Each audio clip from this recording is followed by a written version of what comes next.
Anyway, I told the guy I had no idea how that Pomeranian got in the freezer, but he made a mess out of those 17 frozen pieces. Hey, everybody. Hey, welcome back to a new episode of Ramblin' Park, the revisit slash flashback. A lot of you folks that have been on the channel since it started up, you may or may not know about the bike that started all of this madness when we were still shooting video over at Shade Tree Surgeon's place over that way. For those of y'all that don't know about it, this is it. This is HENS TEETH. This is a 1985 Kawasaki ZL 900 Eliminator. And in layman's terms, what that means is it's kind of an odd duck. Whenever we bought this thing, the carburetors were in a shoebox. And to top it all off, it had been sitting parked for several years that the previous owner never really quite came across, on the level with about. We dove into this bike and we found a few things that just wasn't exactly on the up and up, okay? Somebody tried to rebuild the carburetors. Notice I said tried. We'll circle back to that. One thing that we found that was glaringly obvious right off the rip is we had low compression in the motor on this thing. Number one cylinder especially, it was only blowing like 30, 35 pounds of compression if memory serves right. Usually, that's a big, big, big red flag. Was it terminal? No, absolutely not. But it's indicative of what you can potentially get into whenever you're buying a bike that's not in a running state whenever you first go to look at it, even if it's just, blubbering and running like crap. So anyway, we got HENS TEETH here. We called it that because there wasn't that many of these things made out there those days. And they only built them for 2 years. They made them for the 85 and 86 model year, and that was that. Basically what these bikes are is it's the old school ZX 900 Ninja, GPZ 900, depending on whether you're Canadian or American or anywhere else in the rest of the world. What that is, it's a slightly detuned version of the original old school 900 Ninja motor, and then they converted it over to shaft drive, and then they slapped it into a back roads, backyard, back street, basically drag bike. This was right in the mid-'80s. This is when Trapper Keepers were popping up and everybody had really awesome hair. Yamaha had just dropped the VMAX that same year. The year before, Honda put the Magna out there for the first time, and that thing just totally blew everybody's mind. So this was Kawasaki's answer to that. Now, did it miss the mark in a few ways? Yeah, unfortunately it did. But the thing is, these bikes are a blast to ride. I'm not going to lie. Kawasaki may have detuned them. They didn't really take any horsepower out of them. They just moved it around a little bit. The mid-range pull on this thing is insane. Let me take you guys for a walk around on the bike now that I got, about 3,500 miles on it since we got it up and running and back on the road. Let me point out a couple things to you that we need to address moving forward in the long term. And then we're going to look at some of the things that I've noticed and some of the things I want to point out to you guys that you may want to consider doing after you bring a bike back from the dead, after you ride it for a little while. Basically, the only thing that I've had to do to this bike for the last 4 or 5 months since I've been riding it is feed it a steady diet of gas. Because just looking at it, you can tell the gas tank on this thing is not very big. If you drain it like totally dry, you're going to have to work at it to squeeze 3 gallons in this thing. And you guys that are out there that ride a Sportster with a peanut tank, you're going to be laughing because you know exactly what I'm talking about. My daily commute to and from the ride factory over in Ybor City, if I fill up at the gas station right down the road from my house, whenever I take off that morning, I'll go to work and I'll ride my normal route. Usually by about the time I pass that same gas station on the way home that night, I will just be hitting my reserve to where it's like, oh, got to buy gas again. Realistically, 70 to 75 miles before you hit the reserve is the order of the day on this thing. Could I make that a little bit better? Sure I could, but it's a whole lot of fun to ride. But these are the things that I've done on it since we put the bike on the road and we initially got it up and running. Number one, the grips. The grips that were on there were the originals from 1985, and they were rock hard. I like these grips from Driven because they've got a real thin profile, but they hold up in the sun down here in Florida great. They don't get gooey, nasty, feel like you did something unwholesome with a moose. Anyway, I changed the grips out. And while I was at it, I made some bar ends out of some Delrin that I just chucked up in the lathe. I had some scraps and I just turned them down and profiled them a little bit. I had to change the mirrors that were on there because the ones that were on this bike whenever we first got a hold of it, they looked okay, just not on this bike. The styling was not a good mix, but more importantly, the only thing that you could see with those things was your armpits, and that was it. Now, these are a repop mirror for Honda Shadow, if memory serves right. And you still see a little bit of your elbows, but all in all, they're a whole lot better than what I had. Now, a couple of things that have popped up here recently that we are going to have to address. Like any old bike that's been sitting for a long time or something that's been on the road for a long time, rubber products break down. That's very evident over here on this side. A little rubber bushing that panel pops into is gone. I lost a screw there. That's the scary part, because these chrome airbox covers, these things are just about unobtainium out in the wild. When you do find one, they are expensive. They do not give those things away.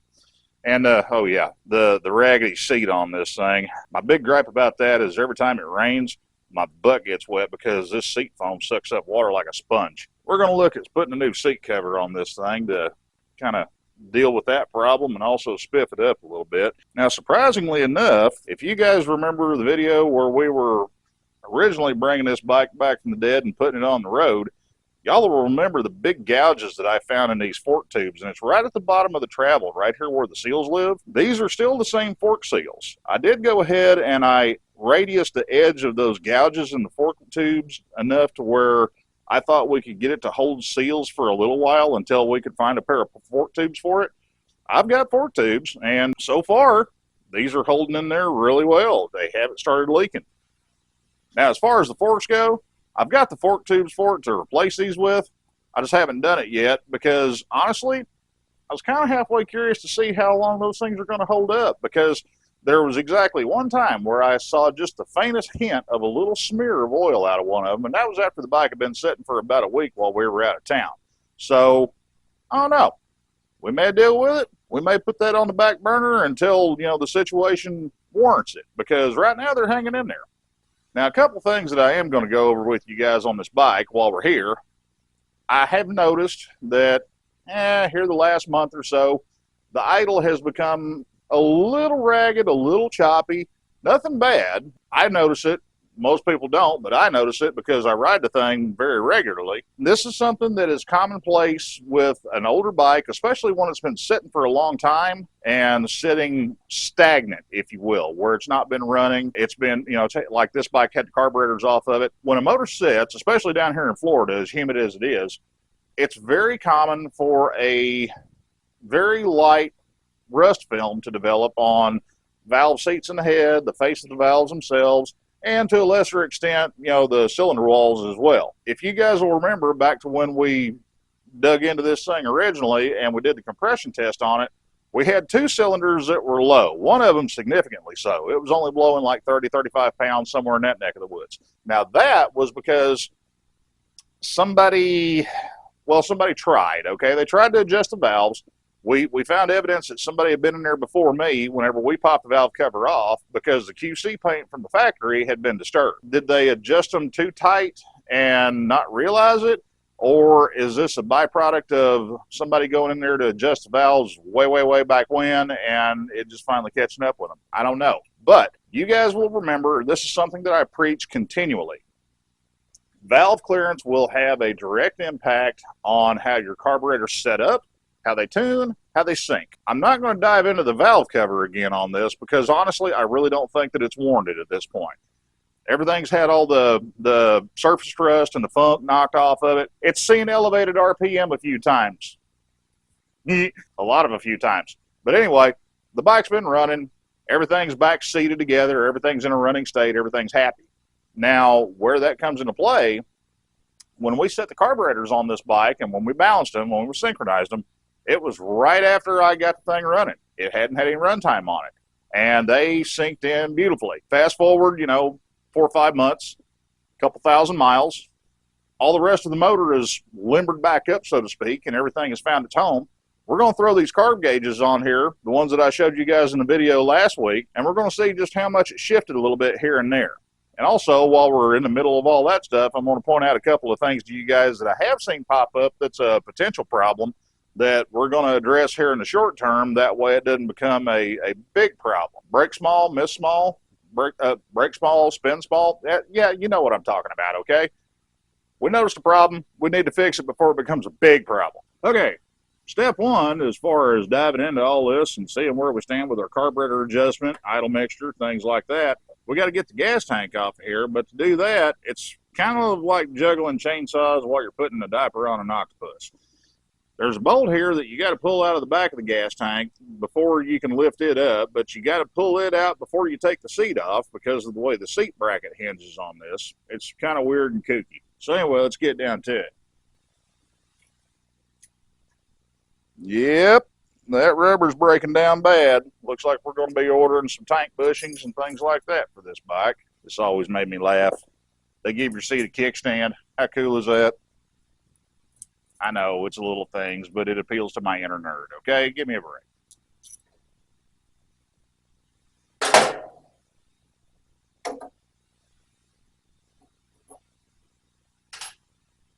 So we got our rear bolt out of the gas tank. Let's get the side bolts out, because these are kind of an odd duck. They've got a bolt here in the back, but they've also got a bolt that comes in from each side up towards the front instead of just having a couple of rubber sleeves that it sets down on the frame back mount. Oh yeah, that grommets broke down bad, like bad. That's definitely getting retired. Yikes. That's rough. Yeah, that ain't something you want to see. See how beat up and weathered that is? About the only thing holding that thing together is the washer that smashed down inside of it, and that's it.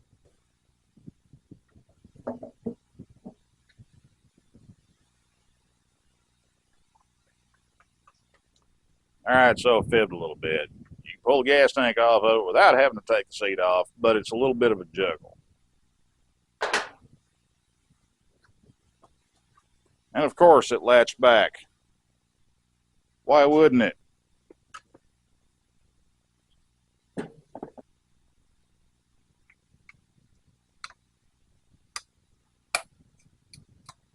That kind of confirms the suspicion I had. For the last couple of weeks, I've been smelling a little bit of coolant out of this thing, but I hadn't really seen anything. I hadn't seen anything on the ground where I could be like, yep, that's antifreeze right there. But I noticed the other day, my overflow bottle here was down quite a bit from where I remembered leaving it. So I topped it back up, and then I thought I smelled it again the other night after I got home and the bike had parked out in the driveway for about an hour. And that just kind of proves it right there. You can see coolant down in the bottom of that, and it's still fairly green and clean. The problem is the coolant level is going down on it. It's not out. Hadn't tried to run hot or overheat on me, but like I said, I can smell it and I can see it with that coolant disappearing out of the overflow. So I got to looking around on it. I took this thing and I washed it the other day, which is admittedly rare for me because I don't have room in my garage for parking my bikes because of all the other stuff that we do here in the garage. I got limited space, okay? Y'all cut me some slack. But we are going to be putting a carport in here alongside the temple. That way we've got a spot where we can park bikes, at least keep the rain off of them. You know, that's something. I noticed after I washed it the other day, it set for about an hour. I could smell coolant, and I got to looking, and right here, underneath the carburetors, just in front of the carbs, right on the back side of the motor, I saw one single little drip, and it's from this guy right here. If y'all look, that coolant distribution pipe, it runs across the back of the head, and the upper radiator hose connects to it here on the right-hand side. Right there. Well, what I was seeing the other day is I saw one solitary little drip of antifreeze right up in here, right in front of the carburetors. Now the bummer about that, where that coolant leak is, I got to pull the carburetors back off this thing to where I can get to that distribution pipe and pull it out of the back of the head, because it's just got a couple of O-rings where it slips up into ports in the back of the head, and that's how it seals. And honestly, you know, after close to 40 years, I'd say those O-rings are probably pretty damn tired. I can relate to that. If y'all remember when we were putting this thing together the first time, I had to fight. And I mean, I had to fight hard to get these carburetors back in these intake boots. They were pretty stiff. And honestly, I should have ordered boots for it then, but just for time constraints, I wasn't able to. So I rolled with it, and I made do with what I had. Now, since I got to pull the carbs back off of it again, yes, it's going to get new boots on the head side and also on the airbox side of it, because I really don't feel like fighting with it to the level that I did last time. But before we yank the carbs out of this thing, I am going to go ahead and throw the gauges on here, the ones that I was showing you guys in the Temple video last Thursday night. That way I can show you, number one, how those gauges hook up and how they work, and also how to interpret the readings off of them. But number two, I want to show y'all where our carbs are currently at right now after the motor has, you know, limbered up, if you will, and blown all the cobwebs out of it, because I'm willing to bet that it's moved just a little bit. This is something I noticed whenever I was pulling the gas tank off this thing. The silicone hose I use for vacuum line, I love this stuff. It's great. Lasts forever, stays weebly, stays nice and pliable. The fuel hose, where I had to disconnect that from the petcock, that stuff is already showing surface cracks and signs of weathering, and it's pretty stiff. And we're not even 6 months into it at this point. So we're going to find something a little bit different, a little bit better quality to go back on there. Unfortunately, I can't use silicone on that because silicone and gasoline are not good bedfellows. We've got to find something that's a little bit better quality than just that plain Jane single wall rubber hose that I stuck on there, because if it were to crack while I was going down the road, for one, it'd be an inconvenience. Two, I'd probably run out of gas real quick. But the reality of it is, if all the planets aligned up just right, guess what? They'd be calling me a rocket man, because that's right in, well, it's right in a real bad spot. Okay, let's put it that way.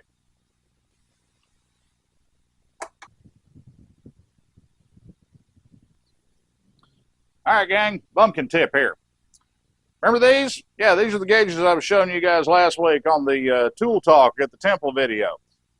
One thing that they didn't give me on these things, they didn't give me any way to hang these on the bike, but at least they put some holes up here to where I could run a piece of string or something through. So what I did, I took a piece of cord I had here, and I think this is some leftover pull rope from a lawnmower, but anyway, it was handy, I had it, and it fits. But looks like it's a little long, right? Well, in most cases, it probably would be. The reason I did that is on this end right here, I crimped an alligator clip on there. That way, if I'm on a bike where I need the gauges higher, lower, over this way, that way, I got some flexibility. You just hang these up, and then you take your excess and you wrap it back around, and then you can just take the alligator clip and you clip it back down the cord, and there, it shortens it up. But you got it as an option later on for down the road if you need it. So let's hang these things on the bike here, and let's see where our carbs are at. Now I'm going to hang them off of this mirror here. What we will do is just keep them in one spot and keep them from moving around. We'll take it and wrap that cord around the mirror once just to kind of lock it in place. And then come over here. And there's our alligator clip, and everything will stay nice and straight where we put it at, and that way it doesn't wander off on us. Might be a good idea to put that radiator cap back on there too before I start on this, or else we're going to have a mess on our hands. Okay, so hooking these up is pretty straightforward and simple. 1, 2, 3, 4 gauges. 1, 2, 3, 4 cylinders. We don't even have to use our fancy adapters that they gave us with the gauge kit, because these carburetors have a little nipple right on the top of them with a vacuum cap to where you just pull it off and you put the hose directly on top of it. I know it probably goes without saying, but you want to put 1 to 1, 2 to 2, 3 to 3, 4 to 4. That way you get a good representation of what cylinder's doing what. All right, cool. Let's turn the gas on and let's light this candle and see what happens.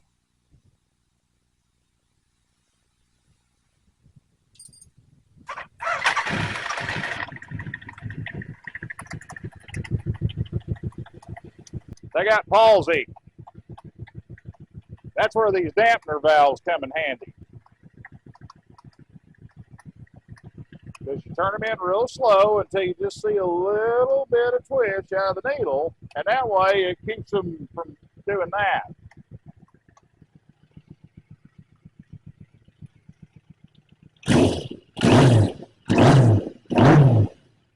Now right here is where the economy aspect of these gauges really started to show through pretty heavily. The dampener valves on these are extremely sensitive to their adjustment, and it was kind of hard getting them into the sweet spot where I could get the needles to move as much as I wanted to without moving excessively. I'm going to look at making a restrictor that goes into the new hoses I'm putting on these things, and whenever I get that worked out, I'll give you guys an update on a temple video whenever we're talking about tools and things like that. I ain't gonna lie, these dampeners on these gauges, they are really sensitive, and it is kind of fiddly. So you gotta just be patient and work with it. You always want to see just a little bit of float out of the needle.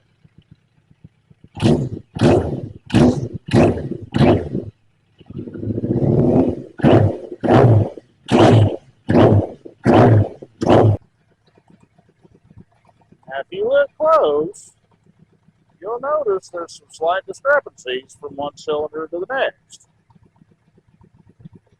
We're at about 22 millimeters of mercury there, around 22 there, about 26 there, and then lastly, back down to about 22 there. Now keep in mind, that's our initial reading. This bike was warm, but it wasn't up to operating temp, and that is the golden rule. You never try to sync your carbs until the motor is completely up to operating temperature. Because if you don't, it may run great for the first 5 minutes, but after it temps up, that's when your idle is going to float around and it's going to move around. We don't ride bikes at room temperature. We ride them at operating temperature. Like I said, I don't really care much about how the idle quality is going to be for the first 5 minutes whenever the bike's still warming up. What I care about is the idle quality and the response it's going to have after that bike's been running down the road for 50 miles. So we're going to let it sit there for a little bit, warm up, let the fan cycle at least once on the thing. That way we know we're up to temp, and then we're going to revisit our readings just to see where we're at there. And I'm willing to bet you it's going to change a little bit.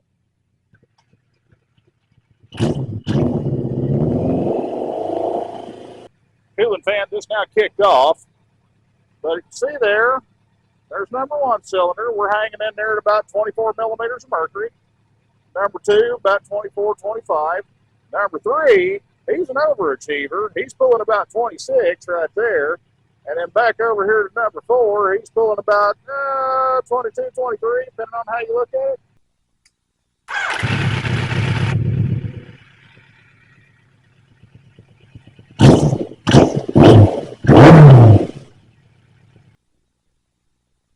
All right, so the motor's up to temp right now. It's awfully warm if you're a chubby guy and your belly rubs up against it. Ask me how I know. I don't have one of my little fancy 90-degree carb adjusting tools for here at the house. Remember I was telling you guys about that little miniature screwdriver set that I get from Harbor Freight? And remember how I was saying that little flexible shaft, you know, I hardly ever used it? Well, this is one spot where it's going to save my bacon. So let me go. Well, I can't talk today for nothing. So let me walk you guys through how we go about adjusting these to get them balanced out.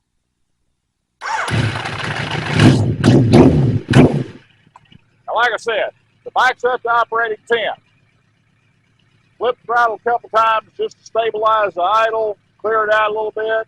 Also, what that does is that relieves any tension that may be on the balance screws from one carb to the next to the next to the next to where it lets it even out, okay? Now you can look at your readings on your gauges. So primarily, our biggest discrepancy is between these two. So let's square that up first on cylinders number 3 and cylinders 4.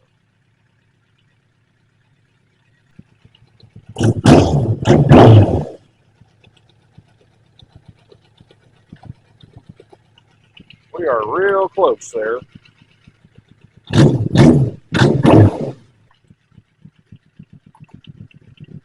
Now let's balance them out between the right hand pair and the left hand pair.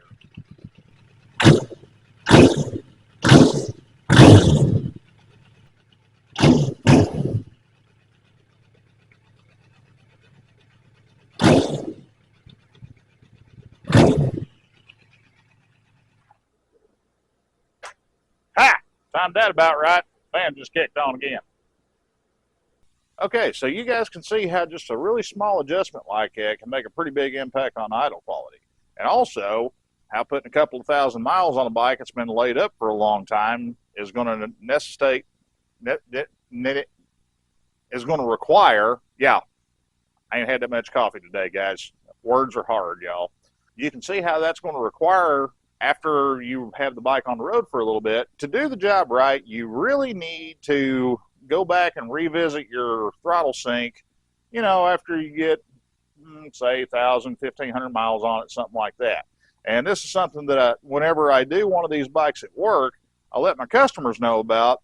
And that's part of the service whenever we do a long-term, you know, bring it back from the dead bike like this at the ride factory. I tell people usually put 1,000 to 1,500 miles on them, run them back by to where I can check and see how the idle quality is on it. If it needs to be tweaked just a little bit to, you know, get the idle smoothed out, if it's a little lumpy, we go ahead and square them up, get them all took care of on that. That way, you know, they get the best bang for their buck out of it. When I made that little small change in between cylinders number 3 and 4 on this thing, you could hear the idle kind of roughing a little bit. The reason why is because at that point, cylinders 3 and 4 were pulling 8 to 10 millimeters of vacuum less than what cylinders 1 and 2 were. So you've got 2 cylinders fighting against the other 2. Basically, at that point, you got 2 cylinders dragging the other 2 along for the ride at an idle. To maintain your idle quality whenever you're setting your carb sync, you want to look at all 4 of your gauges while the bike's at operating temp, and also pay attention to the RPM the bike is idling at. Because if your bike specs, say, let's call it 1,000 RPM idle, just to make the math simple here. You've got it idling at 1,000 RPM and it's idling real rough and lumpy and it sounds like crap. Chances are, after you adjust on the carbs a little bit and you make the adjustments necessary to balance out the vacuum readings from one cylinder to its neighbor, that idle's probably going to come up a little bit. You want to turn it back down to your target idle and then recheck your gauges before you walk away and call it good, because your static idle, your curb idle in this case, that will be affected by carb sync. However, when you make an adjustment to the carb sync, that can affect your curb idle. So you always want to check ones against the other before you walk away from it for good. Okay, so we got our carbs all synced up and they're all reading the same on the gauges, and we got our idle speed set. We're done, right? Wrong, we're not. We've got to set idle mixture to kind of polish it off and round everything out. Now, where idle mixture is going to come into play is idle mixture will have a pretty profound impact on the idle quality. If you've got, say, cylinder 1 and then cylinder 3 that are really, really lean on the idle mixture, that's going to make the vacuum in those cylinders go down. And that's also going to make it run rough and lumpy. So if you adjust your carbs to, you know, get all your needles evened out, your idle may still be a little bit on the ragged side. So before you pull the gauges off of it and walk away from it, you always want to check your idle mixture screws. Okay, this is where we get into a little bit of freaky voodoo stuff and witchcraft here. In a perfect world, if everybody rode a stone stock motorcycle and everything was 100% optimal the way that it left the factory on day 1 of its life when it was built, we could go by factory book spec and everything would be hunky-dory and fine. Now, this bike, for example, this bike's almost 40 years old. They've had a pretty significant change in fuel formulation since this bike was put down on paper, designed, refined, and sold to the general public as a finished product. Now, that being said, you can use your factory idle mixture settings as a guideline, but don't expect those to be bang on perfect, because you're going to have small things that all add up here and there to create the sum of all parts, so to speak. Mechanical wear in the motor, mileage on the motor, wear in each individual carburetor body, fuel formulation, your altitude, your humidity where you're at, because here in Florida it's monsoon season and it's like walking into a wet bath towel every time you step outside your front door. Typically, whenever I do a carb job, or in this case a carb sync job, find your target idle speed. In this case we used 1,000 RPM. Go ahead and sync your carbs to get all your needles evened up where they're all pulling the same amount of vacuum. And you may have to adjust that idle speed screw just a little bit here and there to maintain that 1000 RPM target. Moving on from that, idle mixture itself, that's really not going to affect how the bike runs except at idle, but it will make it more brisk and it will pick up off idle a lot more crisply whenever it's set correctly. Now, like I was saying, you can use your factory idle mix screw settings as a guideline. After you get your initial sync and idle speed set, what I like to do is one by one, I will run the idle mixture screws in to lean the bike out, and do it slowly. Don't just, do it slow. That way you can listen for, and also keep one hand on the frame, or if it's not terribly hot, if you've got, a shop rag handy to where you can keep from burning yourself, put your hand on the motor itself. You'll feel a change in the vibration coming through the bike whenever that cylinder leans out and it starts stumbling a little bit. Because on multi-cylinder bikes, sometimes it can be hard to just hear it. That gives you a backup. You can feel for the change in vibration that the motor is making while the bike is idle. You run your idle mixture screw in to where it's leaning out to the point to where it just starts stumbling a little bit or going off. You can feel that little bit of a change. And then slowly back it out to richen it up until you feel that vibration, or you hear that sound level out and smooth out. Then you go on to your next one. Typically, I'll start on one side of the bike or the other and work my way inboard. Set an idle mixture, it doesn't matter which one you're doing or where you start from. What matters is pay attention to it and listen for the changes, the sound of the motor, and also feel for changes in the vibration the bike is making while it's idling. After I do that and I find my sweet spot, if you will, at that point, recheck your idle speed one last time, recheck your gauges one last time just to make sure everything's happy there. And don't be surprised if you have to go back and forth making little tweaks here and there on it, because it is going to change a little bit. It's all connected together. It's the whole hip bone connects to the leg bone scenario. If you're struggling with it, don't worry with it. Now, especially if you've got an air-cooled bike, like an old FJ1200, a Bandit, old school air and oil-cooled GSXR, especially if you've got a bike like that, prop a box fan up on the motor to have a flow of air going across the motor to where you don't overheat the motor, and also you can keep your engine and carburetor temp fairly consistent, because the more heat your carbs absorb and the higher your engine temp gets, it basically gets hot to the point to where it starts trying to pre-atomize the fuel just from the heat that they're absorbing in the carburetors, and it'll make them do some really weird stuff once you get to that point. So take your time, keep some airflow going on it. That way you don't end up chasing your tail. Also, another thing that you need to take in consideration, if you bought a bike that's had carb problems, or if you had trash in carburetors and it was making the carbs overflow, before you invest any time in trying to set the carbs, sync them, set the idle mixture, all that stuff, check your engine oil. Pull the dipstick out if you got one. Pull the oil cap off if you don't. Put your nose down in there. Take a good whiff of it. If you get any hint of fuel out of the engine oil, do yourself a favor. Run it just long enough to where you can get a little bit of heat in the motor, and then at that point, pull the plug and drain it.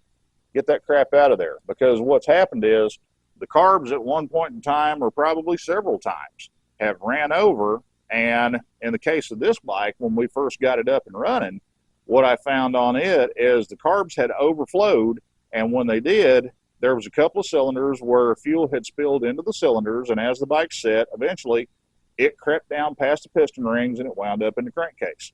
Now, where that becomes a problem on setting carburetors, outside of the fact that you just watered your oil down to where it's, about like a Fago pop that you pick up from the local stab and grab, when that motor oil comes up to temp and it's got fuel saturated into it, the fumes from that fuel start boiling out of the motor oil. On most motorcycles, unless you've modified it to where it vents externally, the crankcase vent is going to run into the air box here. So what happens is, as the motor heats up, the fuel fumes from the fuel that's saturated into your engine oil, it starts boiling out. It starts coming out of the crankcase vent into the air box here, and that gets pulled into the motor and burnt. So what's going to happen those fuel fumes that are getting sucked into the intake side is going to artificially enrich the bike across the board, and you will never get the idle mixture set right. And a lot of times it can be severe enough that you'll never get the sync set right because it'll be so pig rich at an idle, it's constantly acting like it's drowning in fuel, because that's what's happening. Now, if you find yourself with a bike that's got a lot of fuel swamped down in the engine oil, get that stuff out of there as soon as possible, because like I said, it's going to make it hell trying to tune the carburetors in. And also, you're not doing your motor any favors having all that engine oil that's diluted down with fuel swimming around inside of there as well. And look at it on the upside, okay?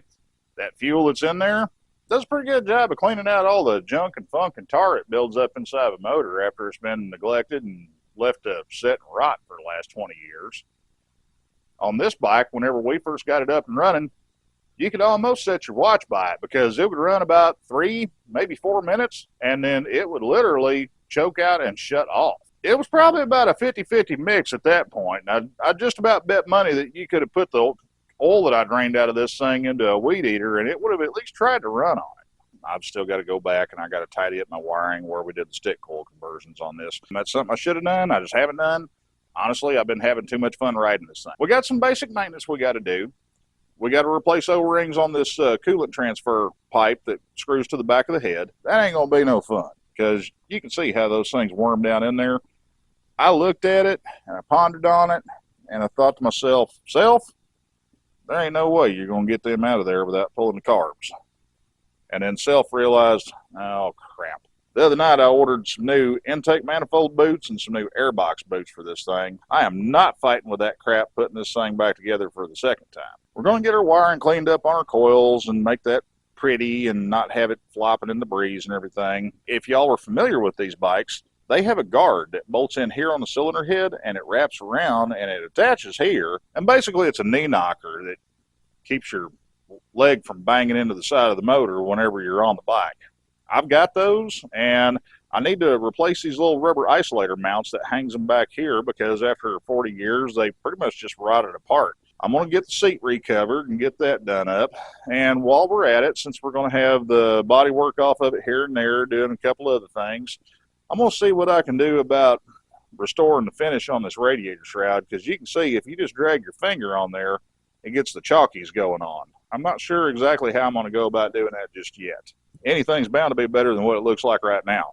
We're not going to strip this thing all the way down and do a frame-off restoration or anything like that, because at the end of the day, this bike's a rider, it's a runner. It's not meant to be a trailer queen. It ain't going to be no museum piece, because, man, let me tell you, whenever you drop the hammer on this thing from a red light, you talk about a hole shot with a quickness, man. It's short-geared, and it's a little buzzy when you're doing 85 plus on the highway.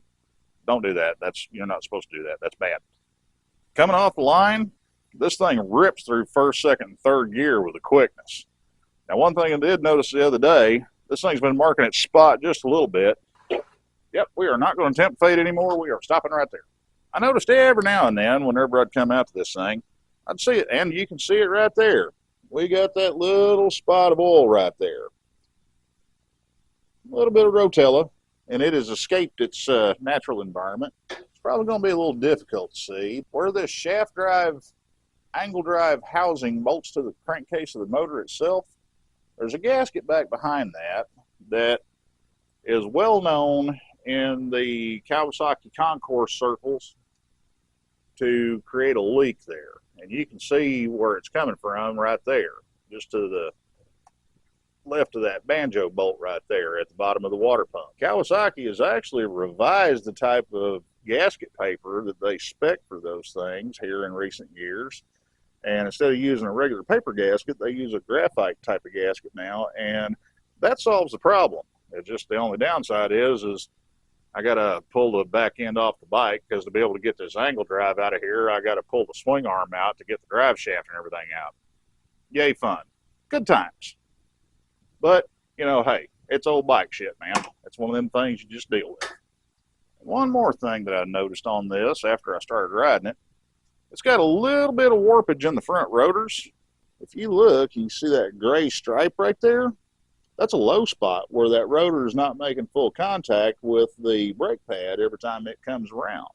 You can feel a little bit of pulsation out of the brake lever whenever you're on the brakes. Not a whole lot, but it's enough to where I don't like it. It's not right, and it bugs me. We're going to throw some new rotors on this thing and probably some new brake pads too, because those brake pads that were in there, for all I know, those are some 1985 Tech brake pads, and we've got better stuff that we've come up with since then.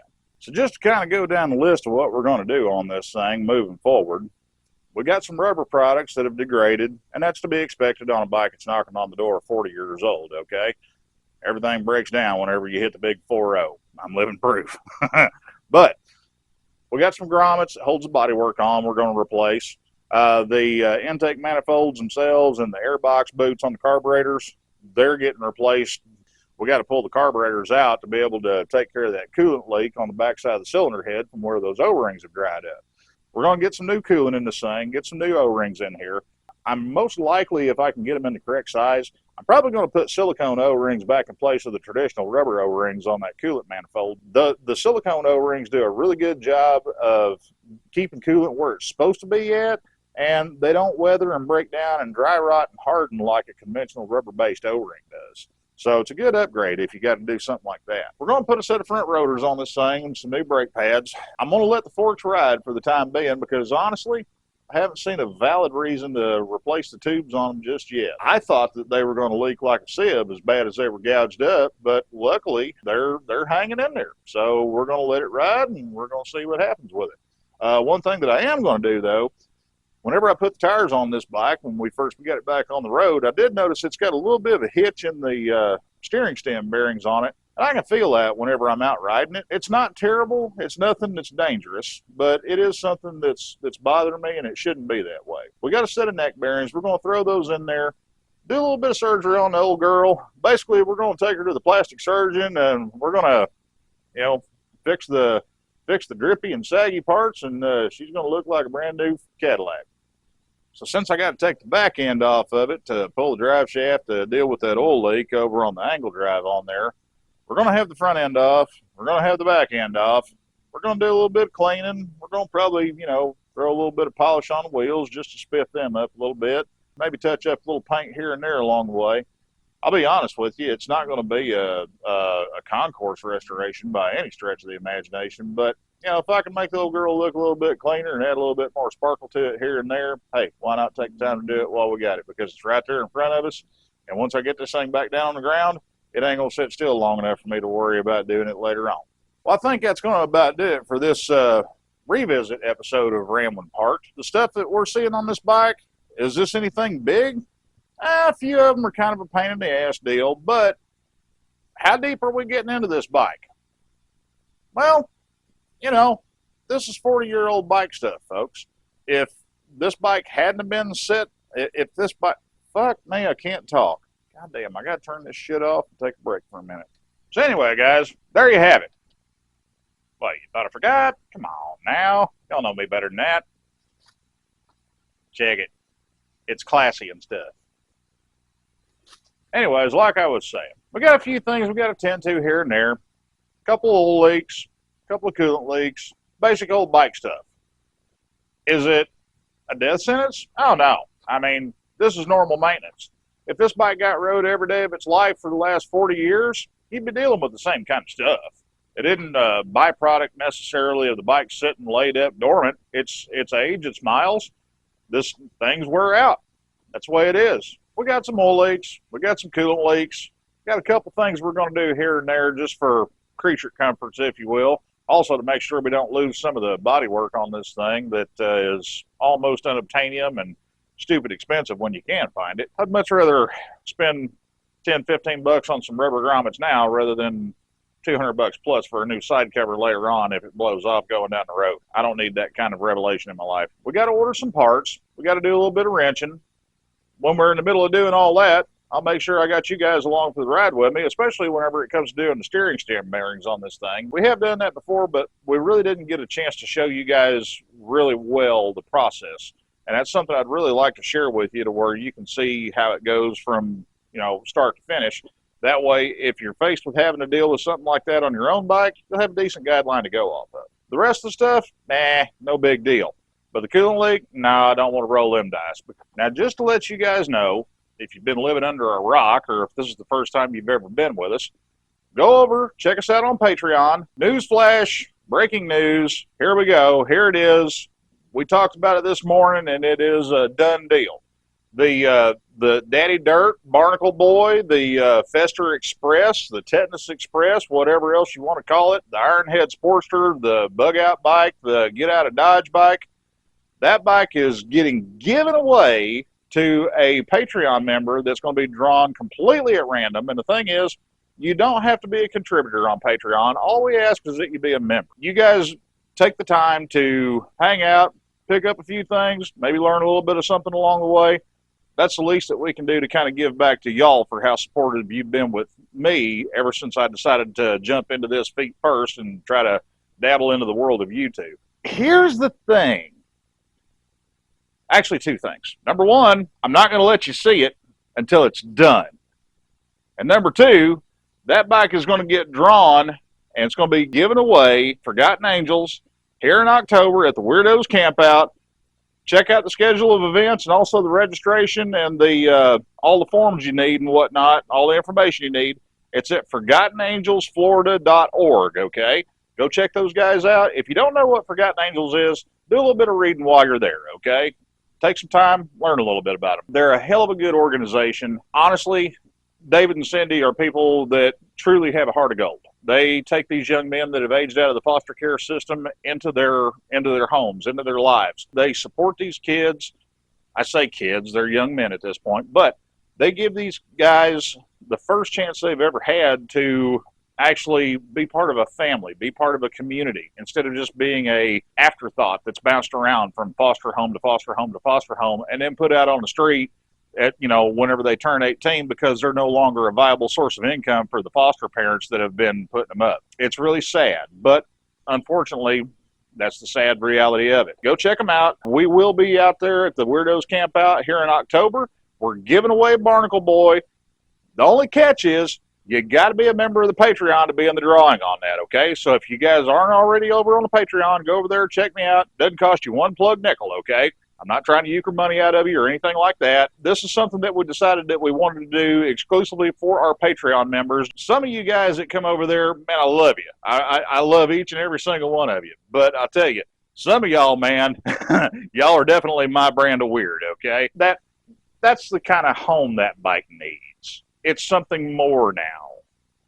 Do not forget, people have not been getting our notifications on YouTube whenever we have a new video or whenever we have a live stream come out and everything. So make sure you smash it, stomp it, scatter, cover, chunk it, smother it, whatever you want to do to it to lick the bell.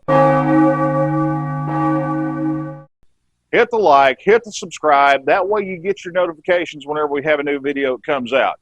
Ramblin' Park, that's always going to be a Monday thing. Temple videos on Thursday, we may float around with that a little bit. It may be tools one week. It may be how to do this the next, just totally random and everything. We may do a live stream. That one's always kind of, up in the air a little bit. So if you've blundered in here through the YouTube search option or the suggested videos and you don't know what Ramblin' Park is or how it got started, I'll put a link down in the description on this for you guys. That way you can see the playlist on how Ramwood Park came to be with the ZL900 bike here, okay? And that'll kind of give you a little bit of the backstory / history between me and Shade Tree Surgeon and how I came into the mix and all that.